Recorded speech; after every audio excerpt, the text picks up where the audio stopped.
침침한 눈이 밝아지고 뱃살이 쏙 빠지려면 단호박을 이렇게 드셔야 합니다. 호박이 넝쿨째 굴러떨어졌다 라는 표현 아시나요? 큰 힘을 들이지 않으면서 우연히 좋은 일이 생기거나 큰 성과를 거둘 때 이런 속담을 쓰죠. 옛부터 단호박은 그 자체로 맛있고 또 영양가가 풍부한 식품으로 많은 사랑을 받아온 채소인데요. 맛있는 단호박이 우리 건강에 다양한 효능을 제공하는 사실을 알고 계시나요? 단호박의 효능, 단호박에 관한 건강한 삶을 위한 도움이 되는 정보들을 같이 알아보실게요. 단호박은 맛도 좋고 건강에 많은 효능을 가지고 있는 정말 훌륭한 식품입니다. 이런 단호박의 놀라운 효능들 5가지를 바로 알려드릴게요. 단호박의 첫 번째 효능은 바로 심혈관 건강 개선입니다. 단호박에는 불포화 지방산과 식이섬유가 풍부하게 들어있는데 이런 성분들이 혈중 콜레스테롤 수치를 조절하고 또 혈액순환을 원활하게 도와줍니다. 또한 이 불포화 지방산은 체내에 축적된 나쁜 콜레스테롤을 감소시키고 혈관벽을 건강하게 유지하는 데에도 효과가 있습니다. 단호박에 포함된 칼륨은 혈압 조절에도 효과적인데요. 칼륨은 나트륨의 작용을 중화시켜서 혈압 상승을 방지하는 데 도움을 주죠. 그래서 칼륨이 풍부한 단호박은 고혈압의 예방과 관리에 유익한 식품이고요. 평소에 심혈관 질환이 걱정되거나 고혈압을 관리하고자 하는 분들에게 단호박은 매우 좋은 식품입니다. 단호박을 자주 섭취하면 혈액순환이 개선이 되고 혈압이 안정이 되므로 심장질환 예방에도 매우 효과적일 수 있고요. 심혈관 건강을 지키는 데 큰 도움이 됩니다. 심혈관 건강은 이제부터 단호박으로 예방해보세요. 단호박의 두 번째 효능은 다이어트에 효과가 좋다는 것입니다. 단호박은 저칼로리 식품으로 다이어트를 할 때 섭취하면 매우 좋은 음식인 거 아시나요? 단호박의 열량은 100g당 40에서 50kcal 정도밖에 안 되는데요. 보통 다이어트 하실 때 고구마 많이들 드시죠? 고구마의 열량이 100g당 85에서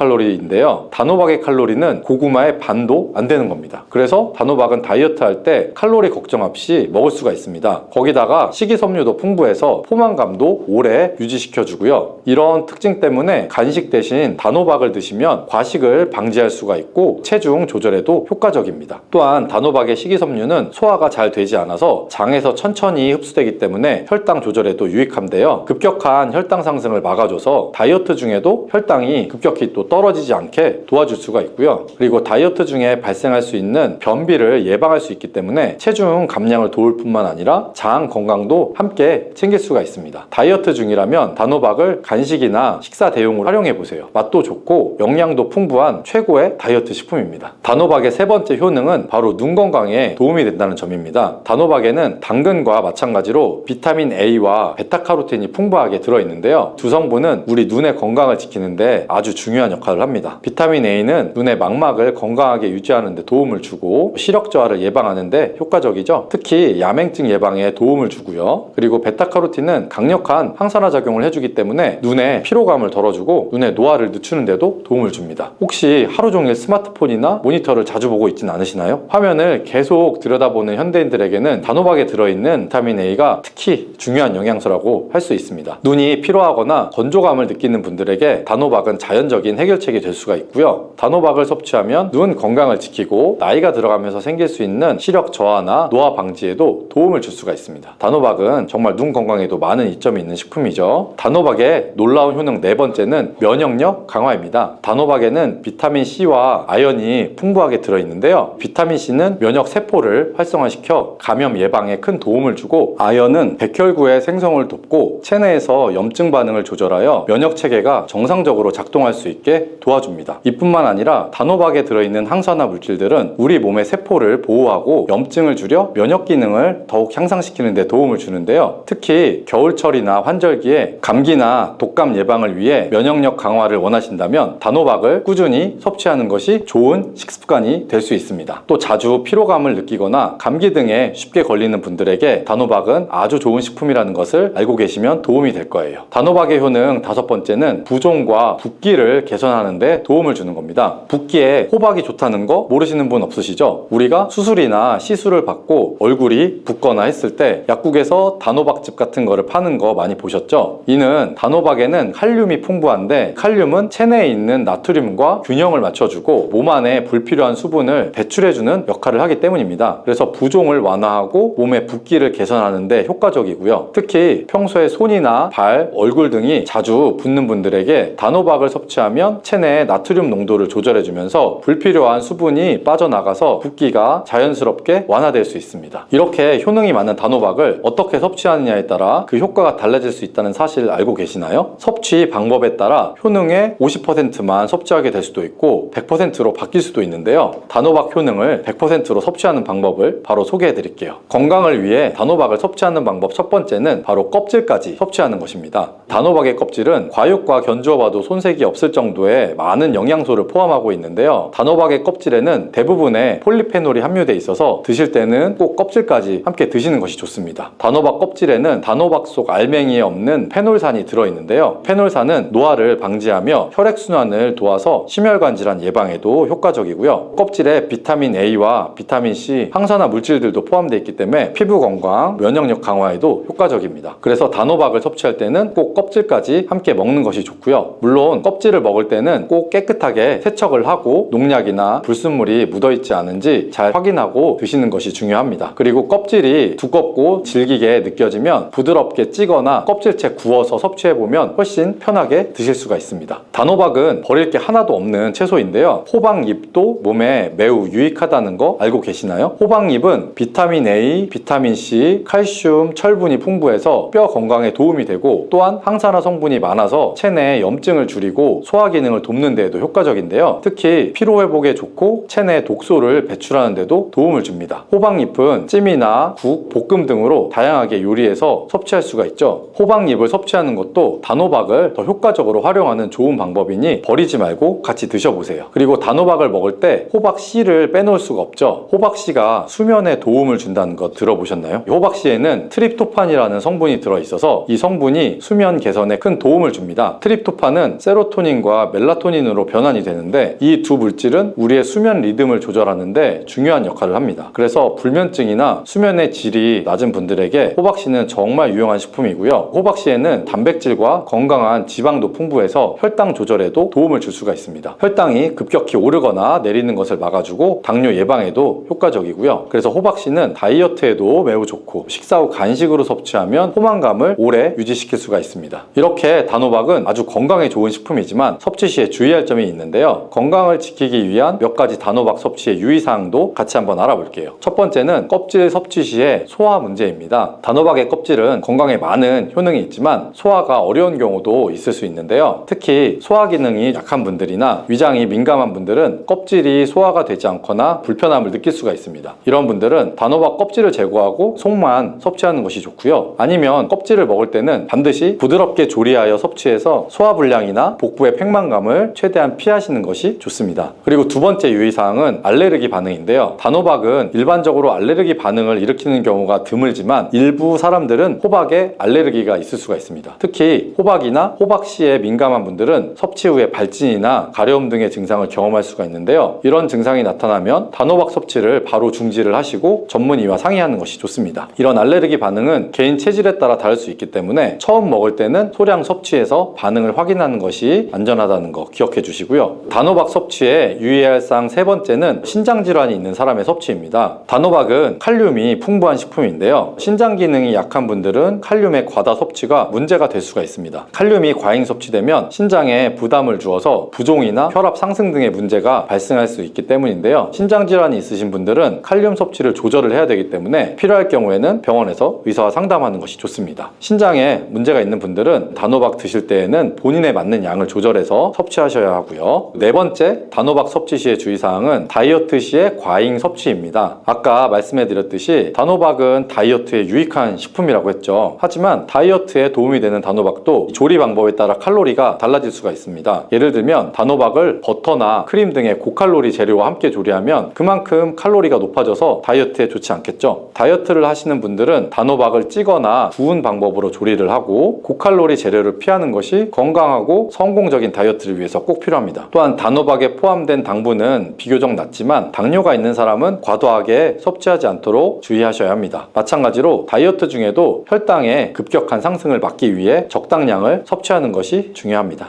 절대 이렇게 하면 안 돼요. 몸 안에 염증이 쌓이고 염증이 암을 유발할 수 있는 거예요. 암 예방에 가장 중요한 세 가지를 꼽는다면 무엇이 있을까요? 그건 바로 먹는 것, 운동, 마음 건강 세 가지를 꼽을 수 있는데 그 중에서도 특히 먹는 것은 우리가 중요하게 생각해야 할 요소라는 건 다 아시겠죠? 그렇다면 암 예방을 위해 아침밥을 안 먹는다는 건 무슨 말일까요? 미국 의사들의 건강 철학에 따르면 우리 몸은 몸속 노폐물을 정리하고 배출하는 시간과 섭취를 위한 시간이 따로 존재한다고 해요. 지금부터 이 암이 생기는 이유, 암세포 굶어 죽게 만드는 음식과 언제 먹어야 되는지, 그리고 암 예방을 위해 절대 먹지 말아야 할 금지 음식에 대해 알아볼 텐데요. 영상 끝까지 보시면 언제 어느 때 잘 먹는 것이 암 예방에 도움이 되는지 잘 알게 되실 수 있을 거예요. 암이 생기는 이유는 여러 가지가 있죠. 근데 그 중에서 꼭 알고 계셔야 되는 게 있는데 바로 몸 안에 염증이에요. 우리 몸은 수많은 염증들이 생기고 사라지고 계속 반복이 되는데 몸에 염증이 안 생길 수는 없어요. 문제는 염증이 잠깐 생기고 없어져야 되는데 지속적으로 염증을 유발하는 물질들이 몸에 들어오면서 만성염증이 생기게 되고 이 만성염증이 문제가 되는 거죠. 그렇다면 만성염증은 과연 어떻게 문제가 될까요? 만성염증이 계속되면 우리 몸은 면역 질서가 깨져요. 조직이나 장기가 정상적인 기능을 할 수가 없게 되죠. 더 나아가서는 만성염증이 암으로도 발전하게 될 가능성이 높은 건데 이렇게 암의 시작은 처음에는 염증으로 시작한다고 생각하시면 돼요. 다시 설명드리면 몸의 곳곳에 미세염증이 일어나면서 이것이 만성적으로 진행돼서 약 10억 개의 세포가 모였을 때 제1기 종양으로 발견이 되고요. 이 상태가 되면 보통 몸이 굉장히 피곤하고 체력도 많이 떨어져 있죠. 이렇게 염증은 암을 유발하는 가장 큰 문제거리인데 그래서 염증을 유발하는 음식은 자제하고 암세포가 생겨나는 것을 예방할 수 있는 음식을 드시는 게 좋겠죠. 우리 몸속은 몸속 노폐물을 정리하고 배출하는 시간과 섭취를 위한 시간이 또 따로 존재하는데 이 새벽 4시경부터 낮 12시까지가 배출을 위한 시간으로 이 시간에 음식을 드시지 않으면 몸에서 배출이 잘 되는 환경이 만들어져요. 그리고 낮 12시부터 저녁 8시까지는 흡수를 위한 시간이라고 하는데 이 시간에는 몸이 음식을 흡수하고 신진대사를 활발히 하는 시간이라서 이 시간에는 음식을 드시는 게 좋겠죠. 그렇다면 낮 12시까지는 아무것도 안 먹는 게 좋은 걸까요? 그렇지는 않고요. 아침에 일어나서 먹으면 암 예방에 도움이 되는 음식은 또 따로 있죠. 첫 번째는 바로 물이에요. 아침에 일어나서는 수분 섭취가 꼭 필요하고 우리 몸은 밤새 쉬면서 수분 공급이 안 된 상태이기 때문에 이것은 탈수가 오기 전 상태라고 할 수 있죠. 이때 물을 보충해주면 몸에서 해독 작용을 시작하게 되죠. 물은 너무 차갑거나 뜨거운 물은 안 드시는 게 좋고 적당한 물의 온도는 우리 체온과 비슷한 36도 정도의 미지근한 물이 가장 좋아요. 두 번째 음식은 바로 시금치예요. 시금치는 많은 영양소와 효능을 가지고 있는데 주 영양소는 비타민 A, C, K, 철분, 칼슘, 마그네슘 등이 있고 이 중에서 비타민 A는 시력 개선에 도움을 줄 수 있고 비타민 C는 면역력 강화랑 콜라겐 생성에도 중요한 역할을 하죠. 또한 비타민 K는 혈액 응고에 관여해서 출혈을 예방하는 데도 도움을 줄 수가 있죠. 이런 시금치에는 식이섬유가 풍부하게 함유가 되어 있어서 소화를 도와주고 변비 예방에도 도움을 주는데 녹색 식물인 시금치는 강력한 항산화 작용을 갖고 있어서 세포 손상을 예방하고 암 예방에도 도움을 줄 수 있어요. 하지만 시금치에는 옥타산과 스피노사이드라는 물질이 있어서 적절한 섭취량을 지키는 게 중요하고요. 대부분의 경우 적절한 양의 시금치를 섭취하는 것은 건강에 이로울 수가 있지만 만약 과도한 양을 섭취하게 되면 칼슘 흡수에 영향을 줄 수가 있어서 주의가 필요하죠. 아침에는 적당량의 시금치를 믹서기에 넣고 과일이나 요거트, 우유나 물과 함께 갈아서 드시면 간단하면서도 영양 가득한 아침 대용으로도 드실 수가 있겠죠. 또 세 번째는 양배추예요. 이 양배추는 비타민 C와 베타카로틴이 풍부해서 면역력을 강화시켜주는 데 도움을 주는 대표적인 음식인데 면역 체계를 강화해서 감염과 질병으로부터 몸을 보호해주죠. 또한 이 양배추는 식이섬유가 풍부해서 소화작용도 돕는데 이 식이섬유는 장 건강을 촉진하고 변비를 완화시켜주는 역할을 하는 중요한 성분이죠. 뿐만 아니라 양배추에는 루테인과 지아잔틴이라는 항산화 물질도 풍부한데 이러한 항산화 물질은 눈 건강을 지키는 역할을 하고 나이가 들어서 망막병성이 일어나는 것을 또 예방할 수가 있겠죠. 양배추의 효능 중에 암과 관련된 중요한 효능은 바로 항염작용을 도와주는 화합물인 인다졸3 카르비놀이 함유되어 있다는 거예요. 이 화합물은 염증을 줄여주기 때문에 염증이 암세포로 발전하는 것을 사전에 차단할 수가 있는 거죠. 그 외에도 양배추에는 심장 건강에 도움을 주는 칼슘, 칼륨, 마그네슘 등의 미네랄이 풍부해서 혈압을 조절하고 심장 건강을 개선하는 역할도 해요. 아침에 양배추를 드실 땐 신선한 상태에서 섭취하는 것이 가장 좋은데 익혀서 드시더라도 비타민 C가 미리 노출되는 것을 방지하기 위해서 오래 끓이지 않는 것이 좋고 가능하면 씻은 뒤 신선한 상태로 드시는 것을 추천드려요. 네 번째는 당근이에요. 당근은 베타카로틴이 풍부하게 함유가 되어 있는 음식인데 베타카로틴은 식물에서 발견되는 산화 방지제인 카로티노이드의 한 형태로 강력한 항산화 작용을 갖고 있죠. 항산화 작용은 몸이 산화되는 것을 억제하고 세포 손상을 손상을 예방하는 데 도움을 주는데 결과적으로 암세포가 억제되는 데 중요한 역할을 하는 거죠. 또한 당근에는 폴라크틴이라는 화합물도 있는데 이 화합물은 암세포의 성장을 억제하는 효과가 있죠. 이뿐 아니라 당근에는 비타민 C와 다른 항산화 물질이 풍부하게 함유되어 있고 이런 영양소는 면역체계를 강화해서 암 발생 가능성을 줄이는 역할도 해요. 강화된 면역체계는 암세포의 형성을 억제하고 건강한 세포의 복제와 복구를 촉진하죠. 아시다시피 당근에는 식이섬유도 풍부한데 식이섬유로 인해 소화 과정이 원활하게 이루어지면 장 건강을 유지할 수 있고 장내 독소의 축적을 방지해서 암 발생 가능성이 줄어들게 돼요. 다만 당근만으로 암을 완전히 예방할 수 있는 건 아니기 때문에 균형 잡힌 식단과 건강한 생활 습관을 유지하는 것 또한 중요하죠. 이제는 아침밥 대신에 어떤 것을 드셔야지 도움이 되는지 아시겠죠? 아침을 황제처럼 드시라는 말이 있는데 이 말은 지금 시대에는 맞지 않는 말이라고도 볼 수가 있겠죠. 이제부터는 아침 공복에는 수분 보충을 위해 물도 드시고 수분이 충분히 들어있는 채소 위주의 식습관을 한번 해보세요. 그런데 아침에만 이렇게 조심해서 좋은 음식을 드시고 오후에는 아무거나 드셔도 상관없는 걸까요? 당연히 그렇지 않겠죠. 암 예방을 위해 좋은 음식은 먹는 것도 중요하지만 더 중요한 거는 먹지 말아야 할 것들을 먹지 않는 건데 지금부터 암 예방을 위해 절대로 먹지 말아야 할 음식은 어떤 음식들이 있는지 한번 알아볼게요. 첫 번째는 단당류 음식이에요. 단당류의 대표적인 음식은 바로 설탕이죠. 왜 단당류인 설탕이 과연 몸에 안 좋을까요? 단당류는 당분 분자로 이루어져 있기 때문에 흡수가 빠르고 섭취하면 혈당 수치를 폭발적으로 증가시킬 수가 있어요. 이렇게 되면 혈당 조절이 안 돼서 당뇨병으로도 이어질 수 있는데 당뇨병은 아시다시피 모든 성인병의 원인이고 암으로 가는 지름길이라고 볼 수가 있겠죠. 실제로 많은 암 환자들이 당뇨를 가진 경우가 많고 뿐만 아니라 단당류는 고칼로리 식품으로 비만이 원인이 되는데 비만 또한 암 발생 가능성을 높이는 몸을 만드는 것이라고 볼 수가 있겠죠. 추가로 치아에도 영향을 주는데 단당류는 구강 내에 있는 박테리아에 의해서 분해가 돼서 산을 생성해요. 이런 산이 치아를 손상을 시킬 수 있게 되죠. 단당류가 포함된 음식은 설탕 말고도 사탕, 초콜릿, 탄산음료, 주스, 빵, 쿠키, 과자, 시중에 파는 인스턴트 대부분이 해당된다고 보시면 되는데 설탕 성분을 완전히 안 먹을 순 없겠죠. 될 수 있으면 적게 드시고 단당류 대신 천연 감미료나 스테비아 같은 대체품들로 드시는 것도 하나의 방법이 되겠죠. 두 번째는 술이에요. 국제암연구소는 알코올을 인체에 유해한 1급 발암물질로 분류하기도 했는데 술은 구강암이나 인후암, 식도암, 간암 여러 종류의 암 발생 위험을 높이는 데 영향을 주는 최악의 음식이라고도 할 수가 있죠. 그렇다면 왜 술은 암 발생의 최악일까요? 그건 바로 술의 주성분이 알코올 때문인데 알코올이 대사 과정에서 생기는 그 아세트알데히드라는 독성 물질이 이것이 몸에 안 좋은 독소 역할을 하면서 암세포를 성장시키는 데 중요한 역할까지 하게 돼요. 이 아세트알데히드는 DNA 손상을 유발하고 세포 주기 조절을 방해해서 암 성장을 촉진하는 몸에 정말 안 좋은 성분이죠. 이 또한 알코올은 몸의 호르몬 수치도 변화시킬 수가 있는데 호르몬 수치의 변화가 여성분들이 알코올을 섭취하면 유방암 발생 위험을 증가시키는 원인이 될 수가 있겠죠. 그 이유는 알코올이 에스트로겐 수치도 상승시키고 유방 조직에 영향을 줘서 유방암 발생률을 증가시킬 수가 있죠. 세 번째는 트랜스 지방이에요. 트랜스 지방이 안 좋은 지방인 줄은 다 아실 텐데 은근히 우리가 먹는 음식 중에 트랜스 지방이 많은 음식들이 있어요. 일단 집에서 식용유로 튀기듯이 요리하는 음식은 대부분이 트랜스 지방이 발생한다고 보시면 되죠. 감자튀김이나 치킨 너겟, 핫도그 같은 것들은 당연히 트랜스 지방이 많이 있고 계란 후라이도 일반 식용유로 요리하면 트랜스 지방이 많이 나온다고 보시면 돼요. 그리고 과자나 빵에도 트랜스 지방이 많이 함유되어 있으니 성분표를 꼭 확인해서 드시는 것도 좋은 방법이겠죠. 그렇다면 트랜스 지방은 도대체 왜 몸에 안 좋고 암세포를 성장을 시킬까요? 먼저 이 트랜스 지방은 나쁜 콜레스테롤인 LDL 콜레스테롤 수치를 증가시키는데 이는 동맥경화를 유발해서 혈관 건강도 악화시킬 수가 있겠죠. 결과적으로 암이 발생할 수 있는 환경을 조성하는 거죠. 또한 트랜스 지방은 염증을 촉진시키는데 지속적인 섭취는 만성적인 염증을 유발해서 암세포로 성장하는 결과를 유발할 수가 있겠죠.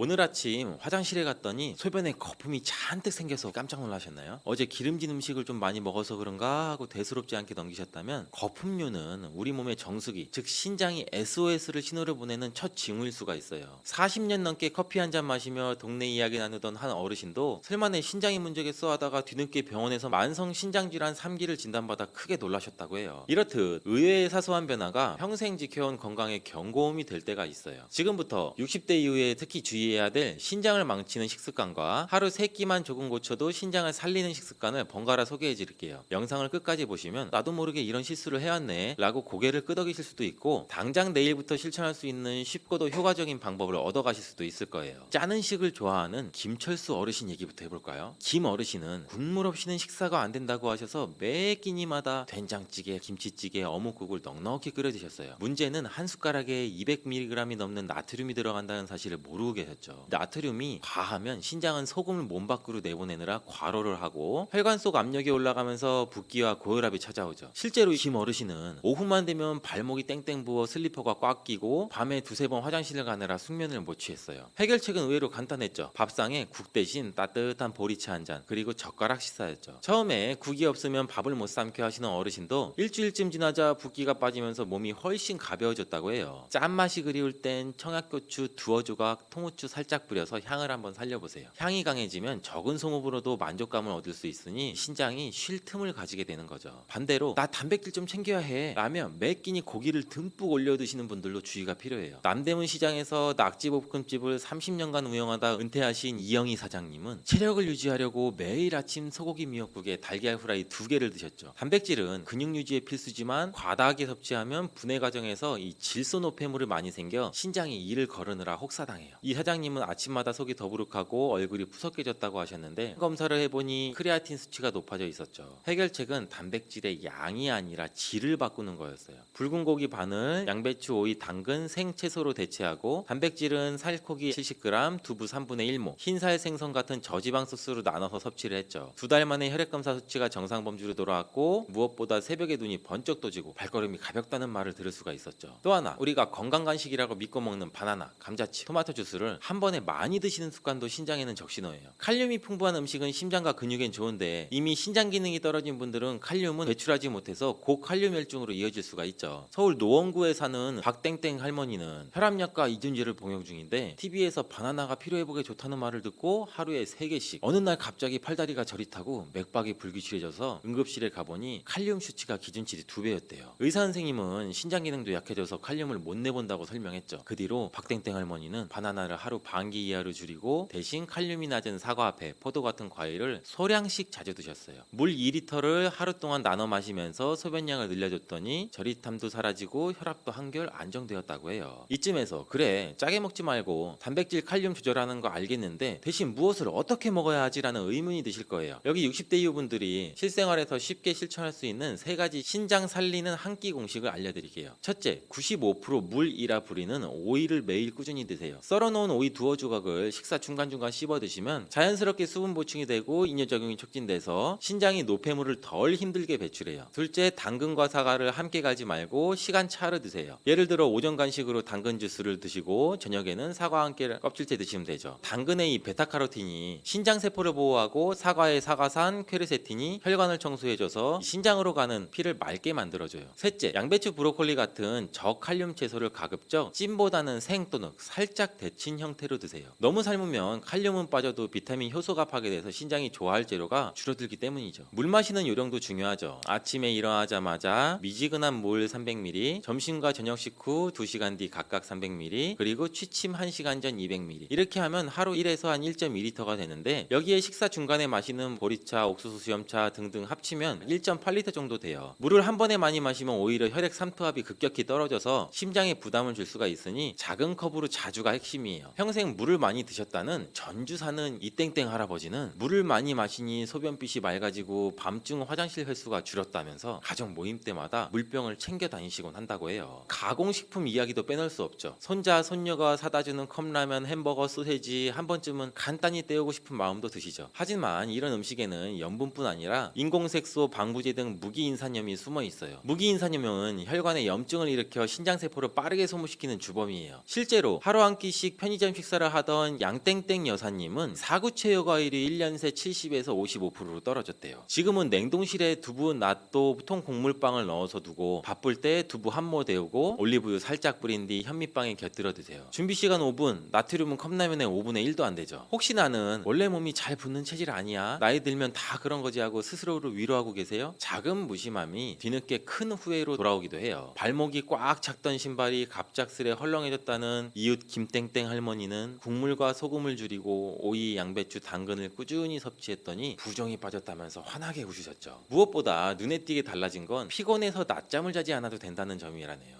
신장 기능이 재기능을 하면 혈액 속에 있는 노폐물이 줄어들고 결과적으로 피로물질도 덜 쌓이니 활력이 되살아나는 거죠. 물론 이미 만성 신장 질환으로 진단받으신 분들은 반드시 주치의와 상담하면서 식단을 조절하는 게 좋고, 칼륨 수치를 주기적으로 확인해야 되고, 신장에 무리가 가지 않는 선에서 수분, 단백질, 염분 조절이 필요하죠. 하지만 아직 병원에서 경계 단계라는 말을 들으신 정도라면 지금 말씀드린 소금 절감, 단백질 관리, 칼륨 분산, 섭취 가공식품 줄이기, 적절한 수분 섭취만으로도 신장은 충분히 회복의 기회를 가질 수가 있겠죠. 돌이켜보면 우리 부모님 세대는 고단백 고지방이 귀하던 시절을 지나오면서 고기 많이 먹어야 힘난다, 국은 밥상의 기본이다 라는 믿음을 갖고 살아오셨죠. 그러나 지금 우리는 평균 수명 90세 시대를 맞아 오래 사는 것보다 건강하게 사는 것이 더 절실해졌죠. 하루 3번의 식탁이야말로 약이 될 수도 독이 될 수도 있죠. 오늘부터라도 국 한 숟가락 덜고 오이 한 조각 얹고 사과 하나를 껍질째 씹어보시면 어떨까요? 어느새 아침이 개운하고 다리가 가볍고 혈압이 한눈에 안정되는 변화를 직접 체험하시게 될 거죠. 신장은 내가 고맙다라고 말하지 않아요. 다만 소리 없이 잘 걸러주고 깨끗한 피를 온몸에 흘려보내주죠. 여러분의 다음 20년 신장이 편해야 삶이 편하네요. 오늘 저녁 식탁에서 바로 실천해보세요. 작은 변화가 큰 건강을 지켜줄 수 있을 거예요.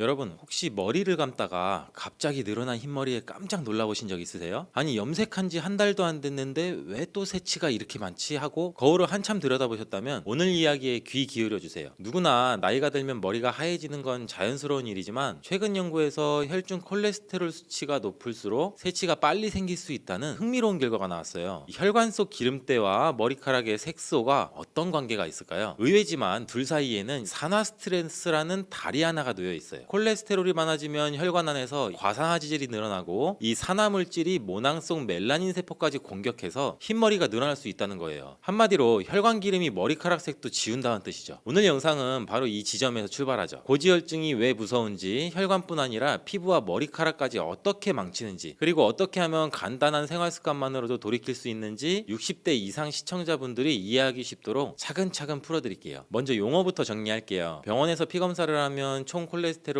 중성지방, LDL, HDL 보셨을 거예요. 넷 중에 특히 중요한 게 보이는 값이 LDL이에요. 일명 나쁜 콜레스테롤이죠. LDL 입자가 혈관벽 틈새로 스며들어서 산화되면 거기서부터 이 지방 플라크가 생겨요. 플라크는 마치 수도관 안쪽에 끼는 녹처럼 혈관을 점점 좁히고 딱딱하게 굳히고 결국엔 깨져서 혈전을 만들죠. 그 결과 심근경색이나 뇌졸중 같은 치명적인 사고가 터지죠. 하지만 문제는 모든 과정이 조용히 아프지도 가렵지도 않게 진행된다는 데 있어요. 그래서 고지혈증은 소리 없는 시한폭탄이라고 부르는 거예요. 콜레스테롤은 무조건 적이어야 한다, 꼭 그렇진 않죠. 우리 몸은 콜레스테롤을 재료로 삼아 세포막을 만들고 성호르몬, 부신호르몬을 합성하고 햇빛을 받아 비타민 D를 만드는 등 중요한 작업을 해요. 문제는 필요한 양보다 훨씬 많이 쌓일 때죠. 원래 간에서 알아서 조절하지만 설탕이나 포화지방, 트랜스지방, 과음, 흡연, 스트레스, 비만 등등 겹치면 생산과 소비의 균형이 무너지죠. 이때 여분의 콜레스테롤이 혈관뿐 아니라 모낭에도 악 영향을 주죠. 그럼 왜 흰머리가 늘까요? 모발색을 만드는 멜라닌 세포는 활성산소에 특히 약한데 고지혈증 상태에서는 혈액 속에 과산화질과 염증 전달 물질이 많아져요. 이것이 두피혈관을 타고 올라와서 모낭을 산화스트레스에 노출시키고 멜라닌 세포를 일찍 죽이거나 기능을 떨어뜨리게 되죠. 결국 멜라닌 색소가 줄어들면서 모발색이 빠르게 빠지고 검은색 머리가 회색, 흰색으로 바뀌는 속도가 빨라지는 거예요. 실제로 2천여 명을 대상으로 한 이 인도 연구에서 LDL 160 이상인 군은 100 미만인 군보다 조기 백발 비율이 2배나 높았다고 해요. 요즘 들어 새치가 부쩍 늘었다면 미용실 예약보다는 먼저 혈액 검사를 받아보시라는 이유가 여기 있어요. 이제 어떻게 낮출까가 중요하죠. 약을 쓸지 생활 습관만으로 해결할지는 수치와 동반 질환에 따라 다르지만 전체 콜레스테롤 관리에서 70%는 생활 습관이 좌우되죠. 가장 먼저 식탁을 바꿔야겠죠. 튀김, 패스트푸드, 라면, 국물, 크림 가득한 빵은 일단 횟수를 줄이시고, 트랜스지방과 정제 탄수화물이 콜레스테롤 공장에 기름을 붓는 격이잖아요. 대신 올리브유 한 스푼을 생채소에 뿌려 먹고 생강을 따뜻한 차로 끓여 하루 한 잔 드셔보세요. 올리브유에 올레산은 LDL을 낮추고 HDL을 올리고 생강의 진저롤은 혈관 염증을 줄여주죠. 목포 근처에 사시는 구독자분이 국 끓일 때 미역 대신 썰어넣는 이 다시마 덕분에 LDL이 20 정도 내려갔다고 자랑하셨는데, 다시마 속 알긴산은 장에서 콜레스테롤 흡수를 40% 가까이 잡아주는 강력한 수용성 식이섬유예요. 운동은 어떤 게 좋을까요? 무릎이 시큰한데 뛰라고 하면